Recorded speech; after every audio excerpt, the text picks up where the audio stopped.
Bismillahirrahmanirrahim. Lalawanan wahdaniyat ata'adud henteu lepat ding bilangan dat jeung sifat pada melan henteu lepat heula. Tosep ya. Walah kan ada ieu mah ngajelaskeun sabalikna atawa lalawanan. Kan sifat nu wajib di Allah teh nomor kagenep teh nyaeta sifat wahdaniyat. Mohon nya. Hartosna wahdaniyat teh hiji Allah. Ta ieu wahdaniyat kalebat sifat anu wajib di Allah. Maka mustahil sifat lalawanan wahdaniyat nyaeta ta'adud nan hartosna bing bilangan Allah ta eta teh mustahil Allah bing bilangan teh nu mustahil teh deal ta'adud dina naon bing bilangan dina naon bing bilangan dina datna mustahil bing bilangan dina sifatna mustahil bing bilangan dina pada melanana eta oge mustahil. Contoh deal bing bilangan dina datna nu mustahil di Allah nya eta dat Allah teh aya 2 atawa leuwih.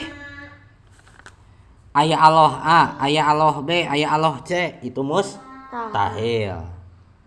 Contoh deui bing bilangan dat Allah bing bilangan Allah dina datna nya eta hiji nama dat Allah teh tapi menang gabungan seperti Allah hijina Allah aya leungeunnan digabungkeun tina leungeun wajah suku badan tah itu mustahil. Terus atawa nu mustahil di Allah teh bing bilangan dina sifatna.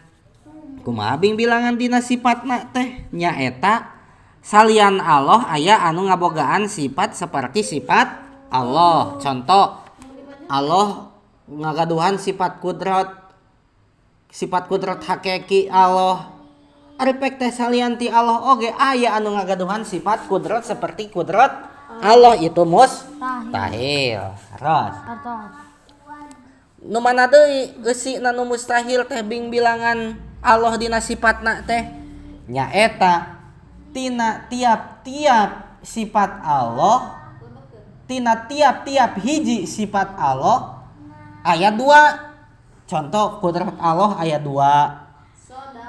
Kudrat Allah aya 2 teh contohna teh lamun Allah nyiptakeun langit mah kawasana teh hese rada hese. Lamun Allah nyiptakeun bumi mah kawasana teh rada babari. Berarti aya 2 kudrat Allah teh. Aya anu kudrat hese anu babari. Nah, itu mustahil. Bing bilangan dina sifatna eta teh. Paham? Nya kitu deui nu mustahil di Allah teh bing bilangan dina damel. Kumaha mustahil bing bilangan dina damelna teh dehal nya eta salianti Allah aya anu ngagaduhan tapak damel itu mustahil. Salianti Allah aya anu ngagaduhan tapak damel itu mustahil. Berarti bing bilangan damelna Allah teh henteu wahdaniyat. Sedangkan nu wajib mah adalah Allah teh wahdaniyat baik itu dina datna, dina sifatna jeung dina pada melan. Nah.